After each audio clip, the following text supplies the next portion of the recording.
Se você tem a sua Bíblia, pode abri-la no livro de Jó, no capítulo 1. Jó, no capítulo 1, a partir do verso 1.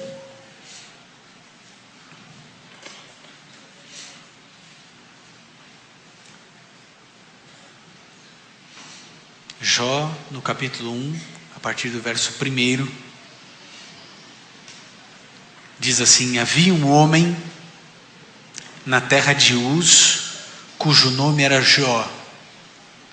Este homem era íntegro, reto, temia Deus e se desviava do mal.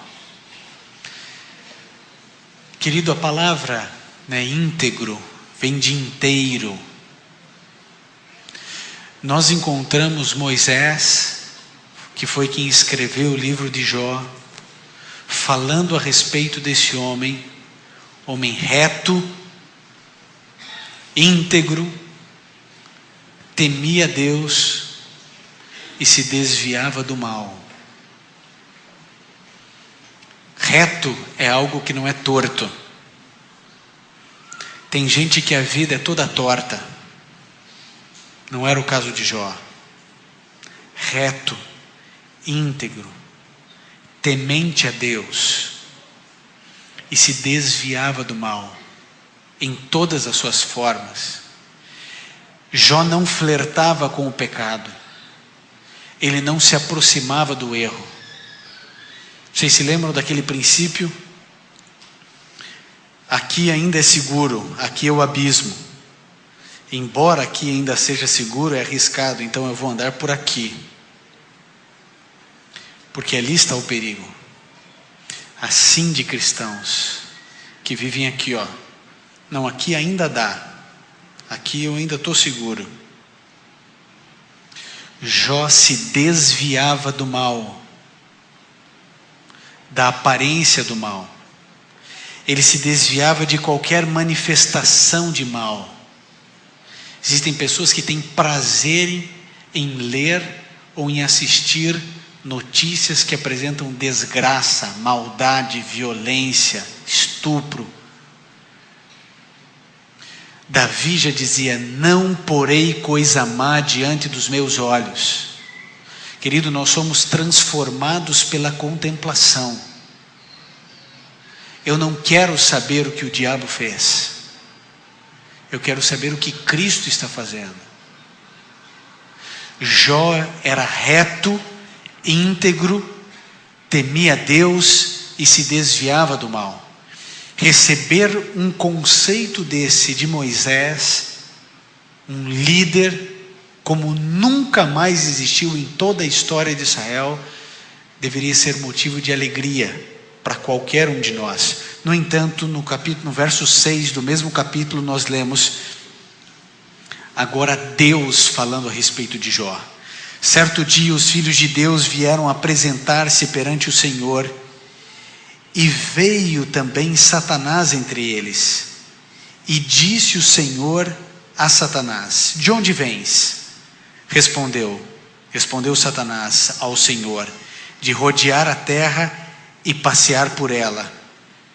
Então disse o Senhor a Satanás: observaste o meu servo Jó? Não há ninguém na terra semelhante a ele, homem íntegro e reto, que teme a Deus e se desvia do mal. Respondeu Satanás ao Senhor: teme Jó a Deus em vão? Acaso não o tens protegido de todos os lados, a ele, a sua casa e tudo o que tem? A obra das suas mãos abençoaste, os seus bens se multiplicam na terra. Querido, Deus diz agora quem é Jó. E, gente, o crivo de justiça e de percepção de Deus é muitas vezes mais exigente que o de Moisés. É Deus quem está falando a respeito de Jó. Ele realmente é reto, ele realmente é íntegro, ele tem temor do meu nome e ele se desvia do mal. E nesse diálogo de Deus com Satanás, nós encontramos aqui o inimigo querendo mais uma vez acusar. Você sabe que a palavra diabo vem de diabolos do grego, que significa acusador. É por isso que a gente não acusa, porque esse é papel do inimigo. E aqui ele está acusando Deus e Jó de uma relação promíscua que nós aqui no Brasil conhecemos infelizmente muito bem. Ele está dizendo assim: olha, por acaso Jó está fazendo isso em vão? Jó na verdade é um interesseiro. Na verdade ele é corrompido, ele é comprado pelo Senhor com bênçãos, com proteção, com saúde. É isso que tem acontecido. E você é o corruptor, porque você compra Jó. Você compra Jó com bênçãos. Ele se vende, você se compra, e essa relação de promiscuidade moral é aquilo que existe entre vocês dois. Essa é a acusação de Satanás no contexto do verso 6 em diante. Teme Jó a Deus em vão? O Senhor tem o cercado de todas as coisas. Então essa história de que ele é reto, íntegro, temente ao Senhor e se desvia do mal, isso é mais uma mentira que o Senhor está proferindo em todo o universo. O que Deus que estava querendo dizer para Satanás era o seguinte: olha, você está rodeando a terra, passeando sobre a terra, você é o príncipe desse mundo por enquanto. No entanto, existe um lugar onde você não domina, e esse lugar é o coração desse homem. Esse homem você não consegue vencer. E aí então, para se esconder da sua incompetência de destruir a vida e a integridade de um homem tão frágil como é a nossa raça, ele acusa Deus, acusa Jó. E vocês conhecem a história. Deus permite que Satanás tire o que ele tinha de mais precioso. O que era? Os filhos. Os filhos. Todos os filhos, em um único momento. Sabem o que aconteceu? A Bíblia diz que um forte vento bateu em todas as bandas da tenda onde eles estavam, um furacão, todos os lados. Todos morreram. Vem o segundo servo dando a notícia: roubaram tudo que você tem. Você não tem mais uma vaca, você não tem mais um camelo, você não tem mais um jumento, você não tem mais nada. Acabou-se tudo. Mas Jó, ele tinha uma postura íntegra, reta, que temia Deus e se desviava do mal. Vocês querem ver o que Jó diz? Eu não sei o que você diria se você perdesse tudo, inclusive seus filhos, mas Jó, no verso 21 diz: nu saí do ventre da minha mãe e nu tornarei para lá. O Senhor o deu, o Senhor o tomou, bendito seja o nome do Senhor. Eu tenho certeza de que eu não conseguiria falar o que Jó falou.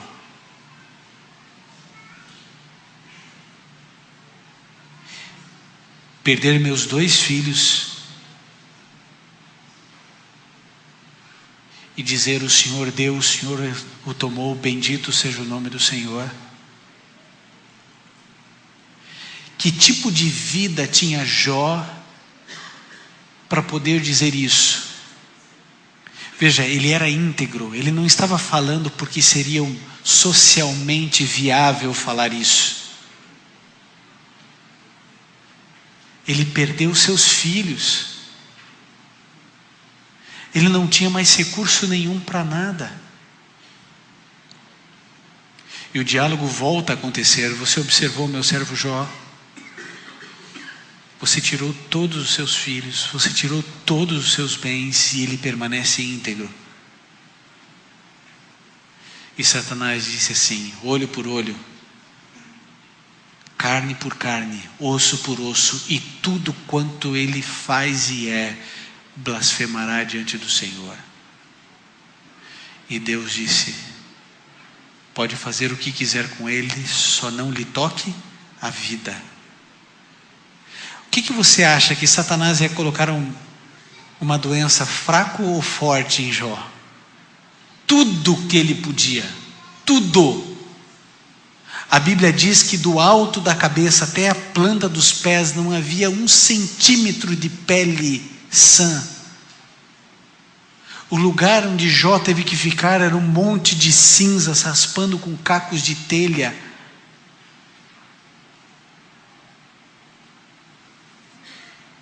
E sabem, aí aparece a mulher de Jó na história, no capítulo 2, no verso 8 e 9. E quando ela aparece, ela diz assim: então Jó, tomando um caco de telha para com ele se raspar, assentou-se no meio da cinza, e a sua mulher lhe disse: ainda conservas a tua integridade? Amaldiçoa a Deus e morre. Esses dias eu recebi um e-mail, lá não está escrito, de uma mulher defendendo a esposa de Jó. Ela diz assim: será que ninguém consegue entender a dor desta mulher? Gente, ela perdeu os filhos como Jó. Ela perdeu todos os seus bens como Jó. Será que ninguém vai entender que ela era um ser humano e que ela estava ali desabafando? Eu respondi à mulher. Falei assim: mas você precisa se lembrar de uma coisa.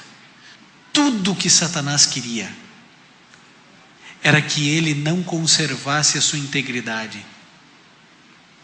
Satanás falou através daquela mulher, porque tudo que o diabo queria era exatamente isso: amaldiçoa a Deus, rompa a sua integridade, morra, você vai se perder para sempre. A acusação estava certa, Jó só era quem era porque Deus o comprava e ele se vendia. Era tudo o que Satanás queria, e ele usa agora essa mulher para poder tentar mais uma vez Jó. Jó estava com a dor tremenda do seu luto pelos seus filhos.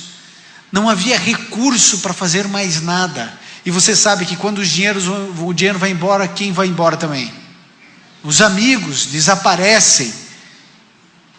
E agora a sua esposa, que não tinha uma chaga no corpo, olha para Jó e diz assim: como é que é? Você ainda teme a Deus? Você ainda é íntegro? Amaldiçoa Deus e morra. Mas daí parece que nem todos os amigos o abandonaram. Alguns apareceram. No verso 12, verso 11, 12 e 13 diz assim, capítulo 2: ouvindo 3 amigos de Jó todo este mal que lhe sobreviera, vieram cada um do seu lugar: Elifaz, o temanita, Bildade, o suíta, e Zofar, o naamatita, e combinaram de ir juntamente e condoer-se dele e consolá-lo. Quando o avistaram de longe, não o reconheceram. Erguendo a voz, choraram, rasgaram o seu manto e lançaram pó ao ar sobre a cabeça. Então se assentaram com ele na terra 7 dias e 7 noites, e nenhum lhes disse palavra alguma, pois viram que a dor era muito grande. Vocês imaginaram? 3 amigos se aproximando, não reconhecem Jó, não conseguem definir: esse aqui é o Jó.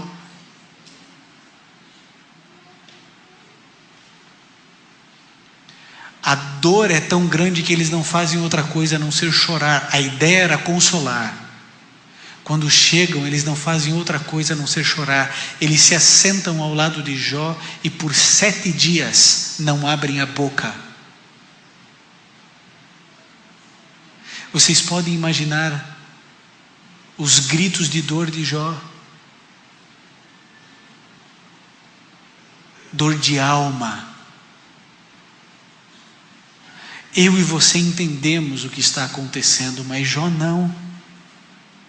Não aparece nenhum profeta para explicar para Jó. Não aparece ninguém para poder ampará-lo. Seus amigos não sabem o que fazer, só choram e ficam em silêncio porque não têm o que falar. E nós descobrimos então que Jó não é nenhum super-herói. No capítulo 3 agora, no verso 11 a 13,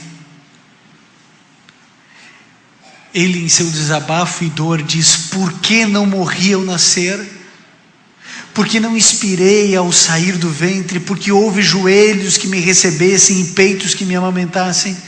Pois agora eu estaria deitado em paz, estaria dormindo em repouso. Eu não sei se você já viveu algum momento da sua vida de tanta dor, onde você queria não ter nascido. Eu não sei se em algum momento você já desejou a morte. Mas eu acredito que todos nós em algum momento já pensamos nisso.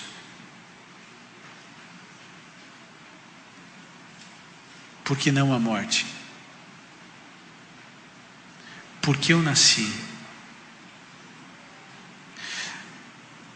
Na fragilidade emocional de Jó, ele diz assim: olha, eu estaria muito melhor se eu simplesmente não tivesse existido.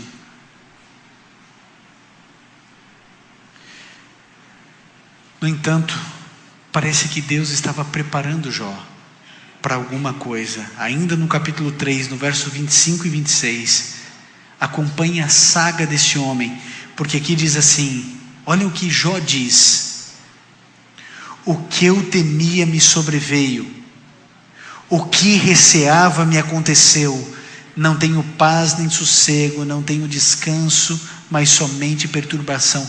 Olha só o que ele diz aqui. Eu não sei se você já havia percebido esse texto no livro de Jó. O que eu temia me sobreveio. A sensação que eu tenho, a percepção que eu tenho, é que para muitas pessoas, Deus prepara o coração para situações complicadas, tristes e difíceis na vida. Quantas vezes ao longo do meu ministério, eu já testemunhei pessoas que perderam pessoas queridas, dizendo: olha, eu sabia que Deus o levaria, Deus me preparou antes. Pastor, eu falei com ela antes dela morrer, ela sabia que era o momento dela.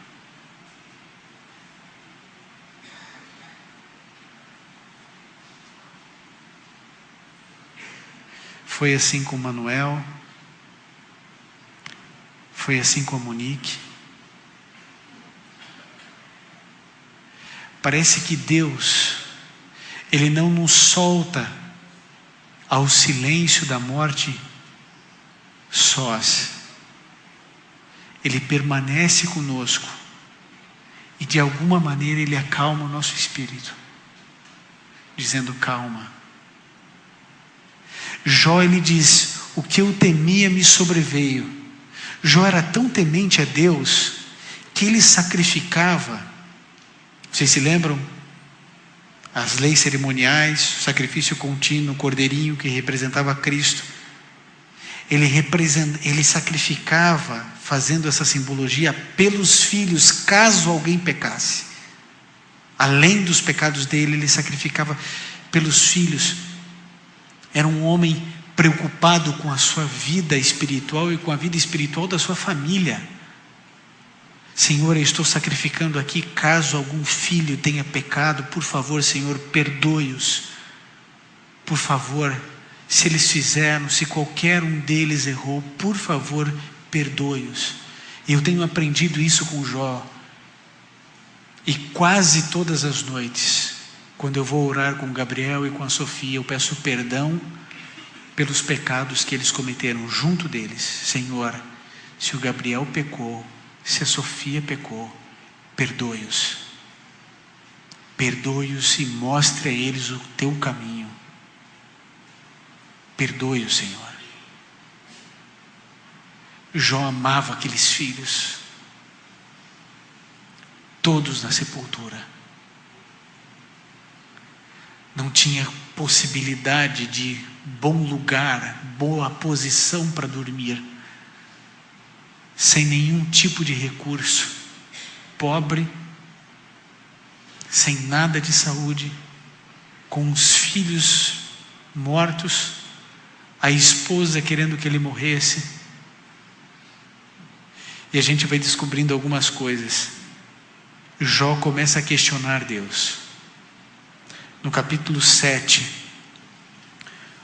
no verso 20 e 21.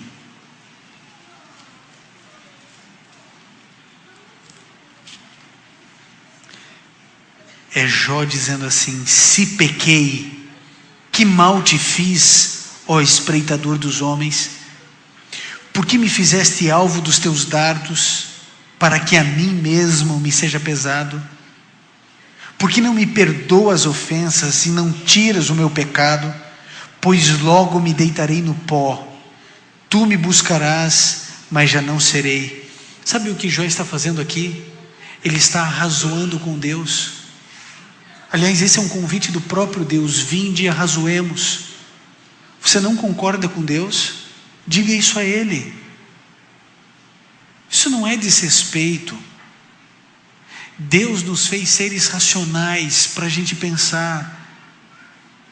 E a gente concorda e discorda, talvez pelas nossas limitações, mas eu quero lembrar a vocês, Abraão um dia disse: Senhor, se existirem 50 justos lá em Sodoma e Gomorra, o Senhor vai destruir os 50 também? Não.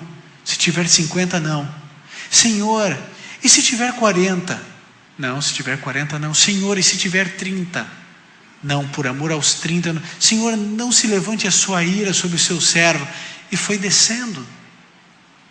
Um dia Deus se propôs a destruir todo o povo de Israel, e Moisés disse assim: olha, se o Senhor destruir o povo de Israel, risca o meu nome do livro da vida.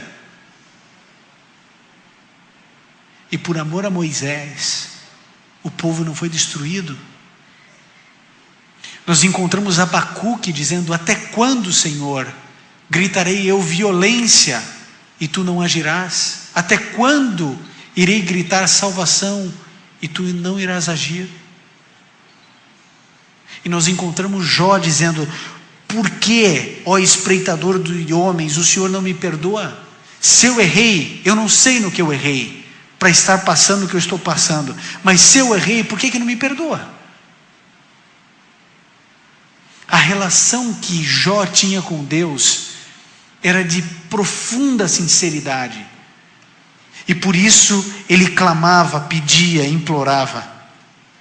Só que agora no capítulo 11, nós encontramos algo que deveria deixar-nos estupefatos. Porque aqui Zofar, um de seus amigos, no finalzinho do verso 6 do capítulo 11, diz assim: sabe isto, Deus exige de ti menos do que merece a tua iniquidade.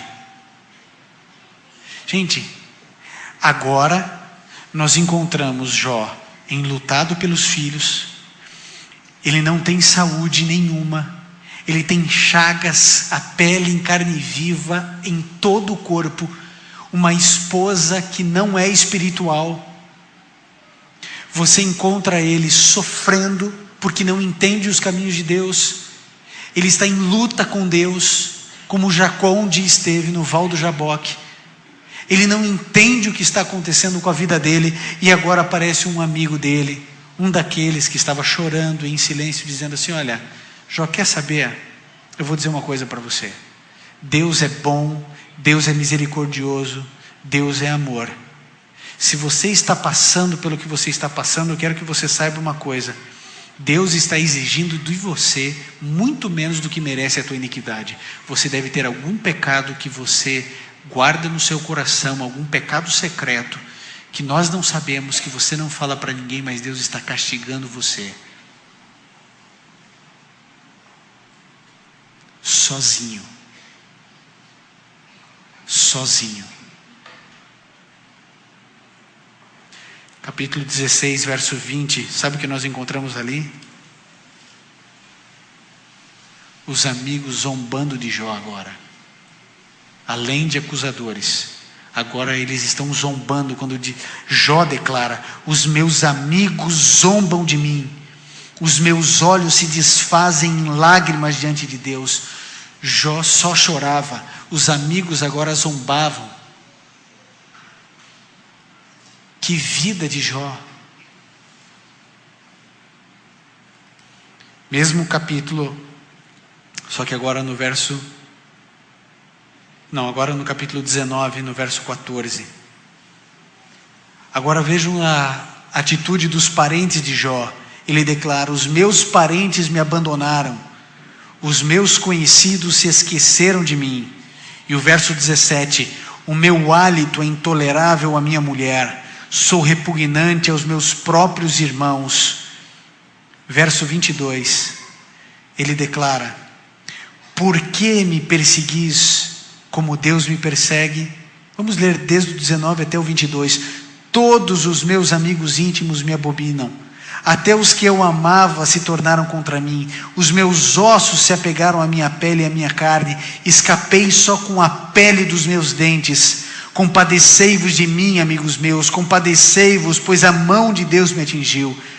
Por que me perseguis como Deus me persegue? Querido, que luta é essa? Ele clama por consolo, ele clama por ajuda. Ele está aqui dizendo: por favor, me ajudem. Os meus amigos foram embora, os meus parentes me esqueceram, os meus amigos zombam de mim, os meus amigos são meus acusadores. Eu perdi meus filhos, eu perdi minha casa, eu perdi tudo. Minha esposa se afasta de mim. Eu não tenho saúde, eu não tenho nada. Deus está contra mim. E às vezes, sabe que eu me pergunto, se Jó sofreu, por que eu, Ivan, não posso sofrer?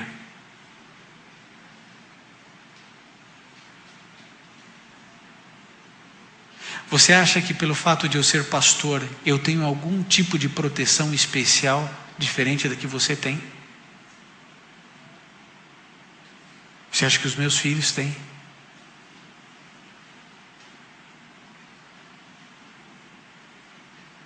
Querido, um dia, João Batista teve que abaixar a cabeça e a cabeça dele literalmente rolou.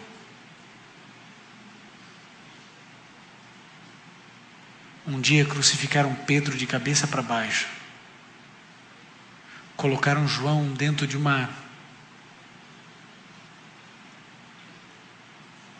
um tonel de óleo fervente.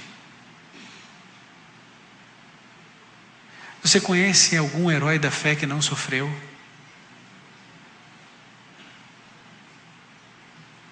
Daniel foi jogado na cova dos leões. Eu e você sabemos o final da história. Ele não sabia quando o pegaram no quarto.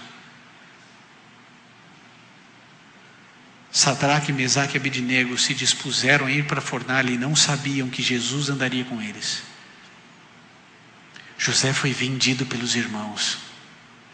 Poderia viver cheio de mágoa, de rancor, de ressentimento a vida toda, mas perdoou seus irmãos. Foi injustiçado. Um dia tinha inveja da capa que o pai lhe tinha dado, outro dia é a esposa de Potifar arrancando a capa dele. 2 capas. Foi para a prisão. O copeiro que era para se lembrar dele se esqueceu. Por que a gente acha que quando a gente sofre nós somos injustiçados? Acredite no que eu vou dizer a você.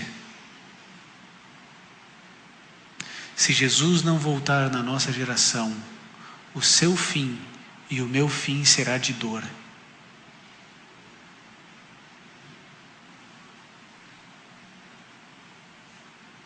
Um dia eu farei o funeral do meu filho, ou ele fará o meu.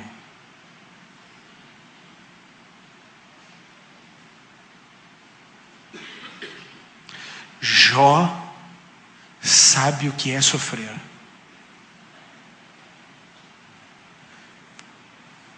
Mas eu quero mostrar a vocês a integridade desse homem, pelas palavras dele, no mesmo capítulo 19, a partir do verso 25, quando diz: eu sei,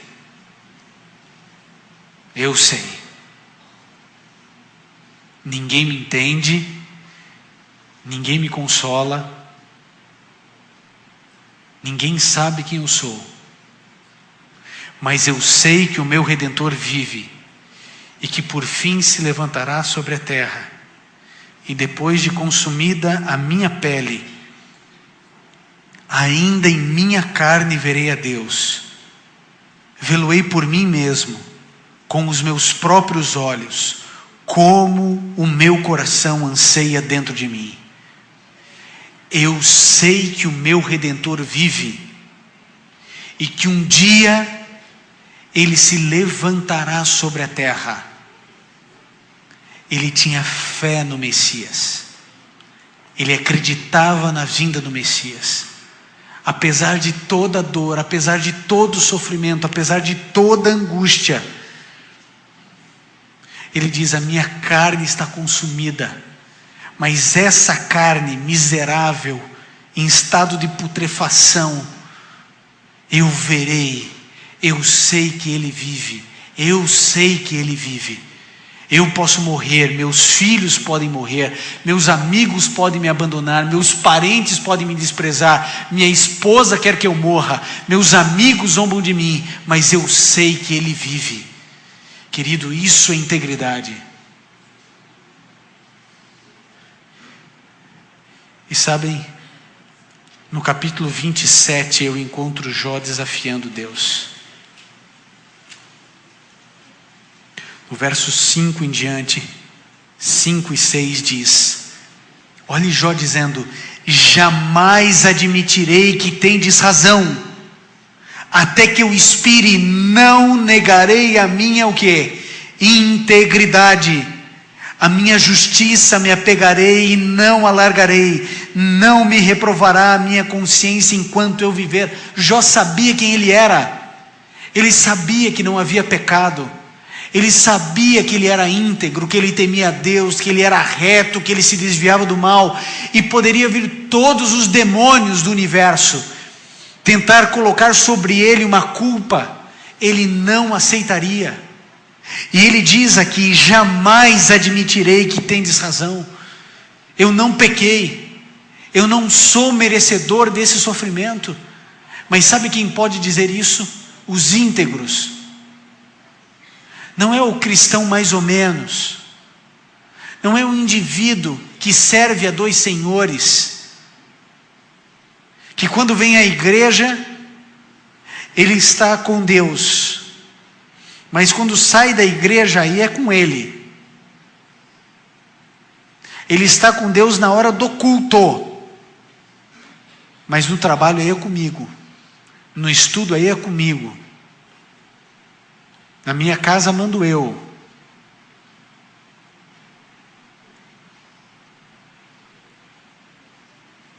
Existem pessoas que são firmes como uma gelatina, moralmente e espiritualmente. Elas são assim. Elas não foram enrijecidas pelo sol da justiça, para que tenham firmeza de caráter e de propósito. Por isso, não respeitam as leis de trânsito. E porque não respeitam as leis de trânsito, vez por outra são abordadas. E quando são abordadas, tentam levar vantagem oferecendo uma propina menor, de menor valor da multa. Mas vem a igreja.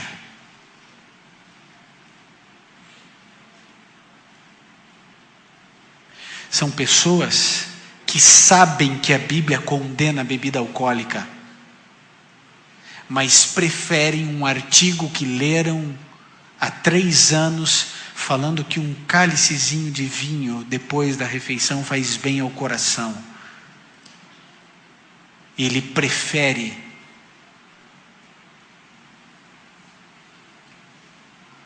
o indivíduo vai fazer uma viagem internacional e diz assim: não, lá eu aceito o vinho porque daí eu durmo melhor. São pessoas que querem definir como se vestem. São pessoas que quando vão comprar uma roupa, procuram uma roupa que gostam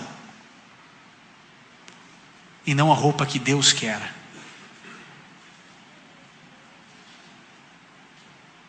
São pessoas que querem se pintar como querem e não como Deus deseja.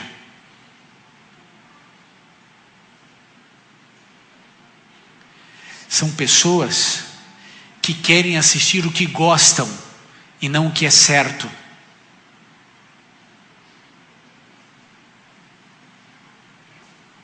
São pessoas que querem ouvir o que agrada aos ouvidos e não aquilo que Deus deseja. Esse tipo de pessoa não pode conversar com Deus nesse nível, porque não tem moral para fazer. Jó disse: jamais admitirei que tendes razão. Até que eu expire, não negarei a minha integridade.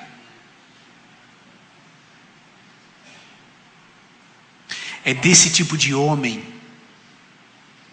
que o céu tem sede. E vocês sabem por que o mundo não se converte, né? É porque nós não somos assim. Porque se fôssemos, o mundo se converteria. A culpa é minha. Porque eu faço concessões a mim. A gente trabalha num processo de auto-engano assim. Não, eu vou abrir essa exceção aqui porque afinal de contas eu mereço, né, gente? Por favor. Não, eu mereço. Eu mereço, então eu vou fazer. Queridos, sabe como se resume o cristianismo? Eu acho interessante, antes de falar qual é essa palavra que resume o cristianismo, um dia desses eu estava lendo um artigo falando a respeito de um princípio chamado Minimax. Já ouviu falar disso? Princípio Minimax? Eu não tinha ouvido falar. O princípio é o seguinte: artigo evangélico. Se você quer que a pessoa aceite Jesus, você tem que oferecer o mínimo de resistência e o máximo de vantagens. Princípio Minimax. Você mostra para ela o máximo de vantagens dela se tornar um cristão. E apresenta o mínimo de resistência. As pessoas vivem nesse princípio. E isso rege todos os artigos que se queira vender no mundo. Mínimo de resistência, eu parcelo em 60, 72 vezes para você, né? Mínimo de resistência, parcela baixinha e o máximo de vantagem. Você vai ter isso, vai ter aquilo, aquilo outro. Querido, o princípio de negociação da Bíblia é max. Você entrega tudo e Deus te dá tudo. Se você entrega um pouco, Deus não te dá nada. E eu não estou falando dessa vida, estou falando do porvir. Porque tem gente que já distorce, né? Não, eu vou entregar meu dinheiro na igreja que vai multiplicar meu dinheiro. Não é nada disso.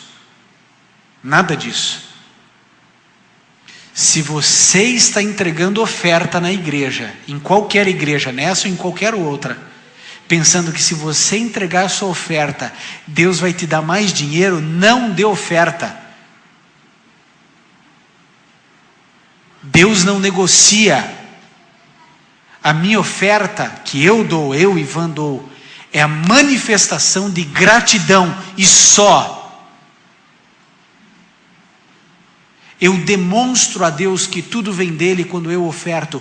Ponto. Não é vírgula, é ponto.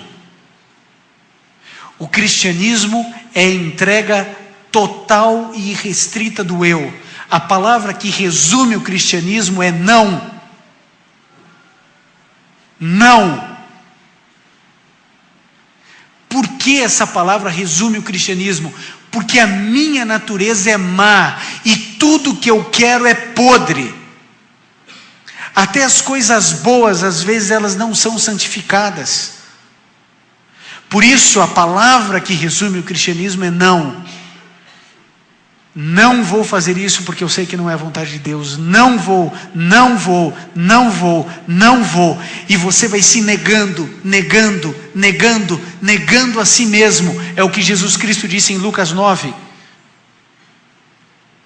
negando a sua vontade. É isso que a gente ora na oração do Pai Nosso: seja feita a tua vontade, não é a minha. Eu preciso dizer não o tempo inteiro. O cristianismo é a religião mais difícil, como você jamais imaginou na sua vida. O cristianismo é a morte diária do eu. Não é minimax. Não é o mínimo de objeções. É objeção total de quem eu sou. É objeção completa. É o que Paulo disse: não sou eu que vivo, é Cristo que vive em mim. Porque se Paulo vivesse, ele não teria feito nada do que fez. Ele fez o que fez porque era Cristo vivendo nele. Aí ele se torna o maior evangelista depois de Cristo, de todos os tempos. Porque não era ele, era Cristo através dele. Querido, Jó era íntegro. E ele diz: a minha justiça me apegarei e não alargarei. Não me reprovará a minha consciência enquanto eu viver. E aí nós encontramos Deus respondendo a Jó. Jó 38, 1 em diante. Nós começamos a ver Deus respondendo a Jó. 38, 1 adiante. Depois disso, o Senhor respondeu a Jó em um redemoinho: quem é este que escurece o meu conselho com palavras sem conhecimento? Agora cinge os teus lombos como homem, perguntar-te-ei e tu me responderás. Onde estavas tu, Jó, quando eu lançava os fundamentos da terra? Dize-me se tens inteligência. Quem lhe pôs as medidas, se é que o sabes? Ou quem estendeu sobre ela o cordel? Sobre o que estão fundadas as suas bases? Ou quem assentou a sua pedra de esquina? Quando as estrelas da alva juntas alegremente cantavam e todos os filhos de Deus se jubilavam. Querido, o primeiro verso diz assim: depois disso o Senhor respondeu a Jó no quê? Em um redemoinho. E o pastor Milton me trouxe ao conhecimento essa relação, porque nós encontramos o primeiro momento de desgraça de Jó em um redemoinho, no vento, destruindo a tenda onde os filhos estavam, e todos morreram. E agora Jó, no meio da sua solidão, no meio da sua dor, da sua angústia, do seu mundo de perguntas sem respostas, aparece Deus no vento. Deus poderia ter aparecido no fogo, Deus poderia ter aparecido na água, Deus poderia ter aparecido de tantas maneiras, mas Deus resolve aparecer exatamente no elemento originador da dor mais profunda de Jó, no vento, no redemoinho. E agora Deus começa a perguntar: quem é você? Jó, você é reto, íntegro, você me teme e se desvia do mal, mas você é pó. Você não sabe todas as coisas. Você acha que você tem toda a razão e capacidade para se defender? Então eu pergunto: onde você estava quando eu lancei os fundamentos dessa terra?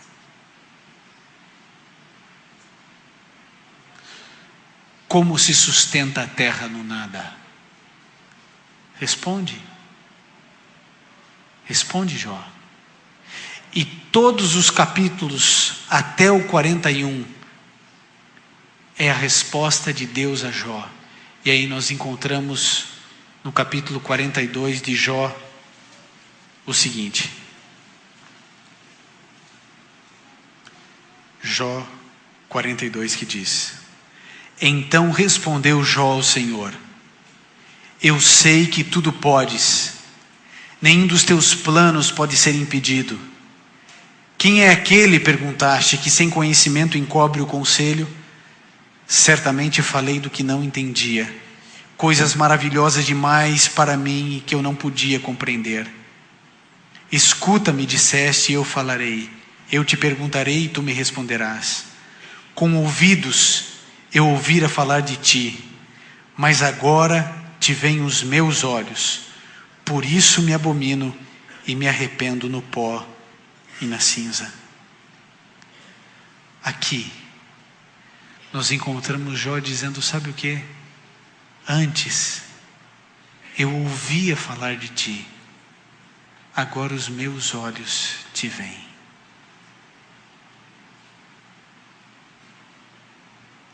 A Bíblia diz que Deus começou a mudar a sorte de Jó enquanto ele orava pelos seus amigos.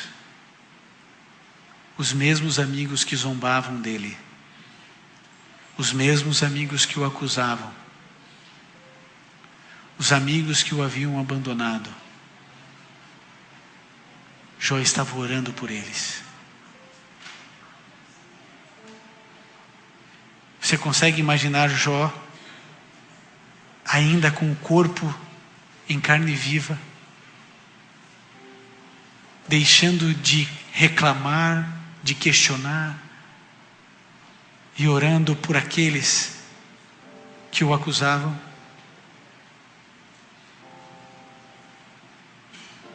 Íntegro, reto,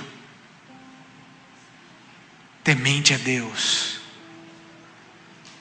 se desviando do mal. Satanás tinha o domínio da terra, mas não tinha o domínio do seu coração. E aí a Bíblia diz que Deus deu mais filhos a Jó. E eu ficava pensando, isso não é consolo? Isso não é consolo. Sabem como eu imagino o desfecho do livro de Jó? Eu imagino Jesus indo até o sepulcro dos filhos, dizendo, eu sou a ressurreição e a vida. Levantem-se do pó da terra. Vocês podem imaginar essa cena? Não deveria acabar assim o livro de Jó? É assim que vai acabar. A história de Jó ainda não acabou. Jesus vai ressuscitar Jó. Vai ressuscitar seus filhos.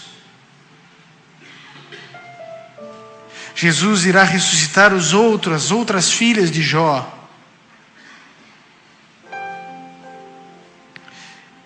E Jó passará a eternidade entendendo ainda mais plenamente que ele foi usado como palco e como ator para que o universo pudesse ver o que um homem, mesmo que tenha nascido pecador, pode ser se tiver comunhão com Deus.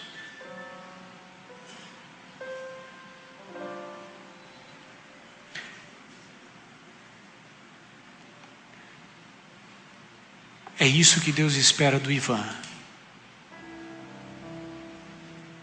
E é isso que Deus espera do Henrique.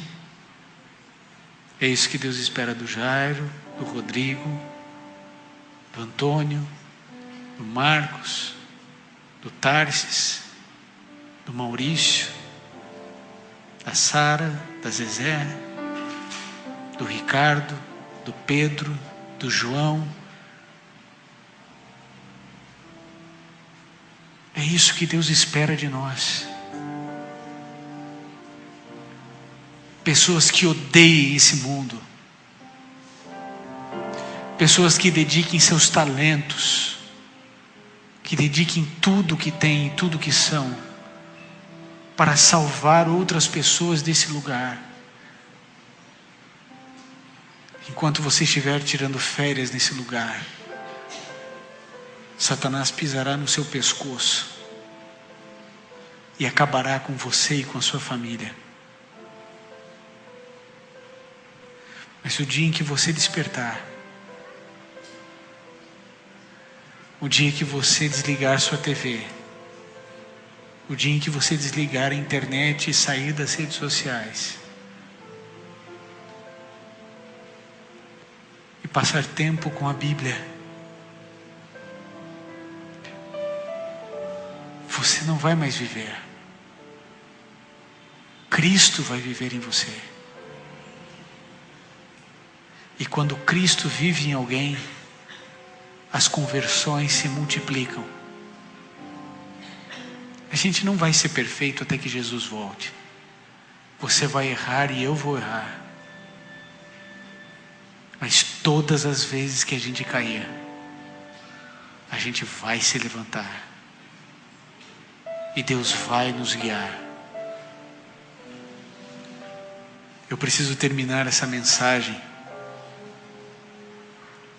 fazendo um apelo simples, transparente e claro. Aqueles que atenderam o apelo de ontem não precisam se levantar.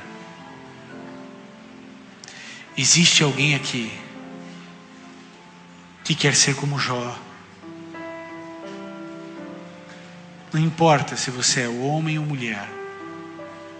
Existe alguém aqui que quer ter o mesmo caráter de Jó e entende que isso só é possível estudando a Bíblia e se preparando para um dia ser batizado nas águas, como um dia o próprio Jesus Cristo foi.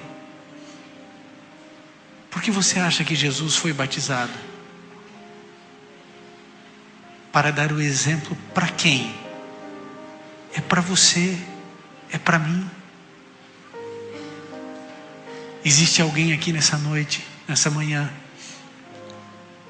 que quer dizer: Senhor Jesus, eu quero ter o caráter de Jó, eu quero me preparar para ser batizado. Talvez você não saiba quando, nem eu, mas você quer dizer: Senhor, eu quero me entregar ao Senhor, eu quero estar preparado para a tua volta, para o teu regresso, para o teu retorno. Quem será o primeiro homem e a primeira mulher a tomar essa decisão? Senhor, eu quero me preparar para ter um caráter como o de Jó. O quarteto irá cantar agora. E sabem do que ele vai falar? Deus abençoe. Venham aqui. Podem vir, vocês que estão se levantando, venham. O quarteto irá falar, sabe sobre o quê? Sobre a graça. Porque só a graça pode nos tornar como Jó. Que Deus abençoe vocês. Quem mais precisa tomar essa decisão? O quarteto irá cantar. Seu amigo está aí ao seu lado. Dê a mão a ele, venham à frente. Podem vir. Não precisa ter vergonha. Esse é o seu momento. Você está na galeria. Eu espero você descer. Mas tome a sua decisão.